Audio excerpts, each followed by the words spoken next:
एक बार एक वैज्ञानिक ने एक टिड्डे को पकड़ा और उसे अपनी आवाज पर उछलना सिखाया।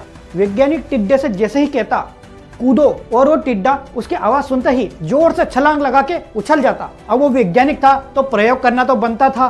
उस वैज्ञानिक ने टिड्डे की छलांग पर प्रयोग किया। फिर उस वैज्ञानिक ने उस टिड्डे की एक टांग को तोड़ दिया और फिर उससे कहा कि कूदो, और वैज्ञानिक की आवाज पर वो टिड्डा कूदा, लेकिन इस बार उसकी दूरी थोड़ी कम हो गई। अब की बार वैज्ञानिक ने उसकी दूसरी टांग भी तोड़ दी और फिर से उसे कहा कूदो। अब की बार टिड्डे की छलांग की दूरी और कम हो गई। इसी तरह जब उसने उसकी तीसरी टांग तोड़ी तो टिड्डे की छलांग की दूरी और कम हो गई। अब एक एक करके उस वैज्ञानिक ने उस टिड्डे की सारी टांगें तोड़ दी। अब आखिरी टांग बची थी और आखिरी टांग टूटने पर जब उस टिड्डे से कहा कि कूदो तो वो टिड्डा हिल भी नहीं पाया। अब वैज्ञानिक ने अपना जो निष्कर्ष था वो अपनी डायरी में लिखा। उस वैज्ञानिक ने जो डायरी में लिखा उसको सुनकर आप लोग हैरान हो जाएंगे। आप जानते हैं उसने क्या लिखा? उसने लिखा कि जब टिड्डे की पहली टांग तोड़ी गई तो वो बहरा हो गया, और जब उस टिड्डे की दूसरी टांग तोड़ी गई तो वो और बहरा हो गया। उसने लिखा कि टिड्डे की हर टांग टूटने के साथ वो टिड्डा और भी बहरा होता गया, और जब उस टिड्डे की सारी टांग टूट गई तो वो बिल्कुल बहरा हो गया। जोर जोर से चिल्लाने का भी उसके ऊपर कोई असर नहीं हो रहा था। टिड्डा अपनी जगह से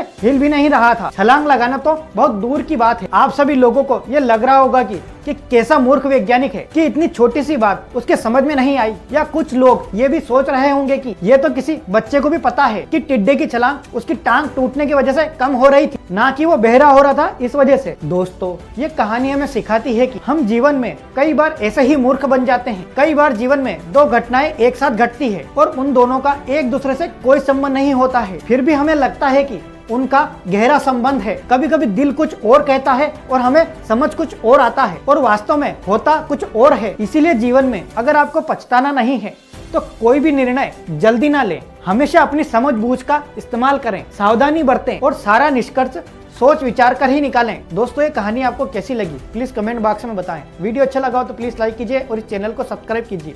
मैं हूँ विकास चेरी। मिलते हैं अगले वीडियो में अगली कहानी के साथ।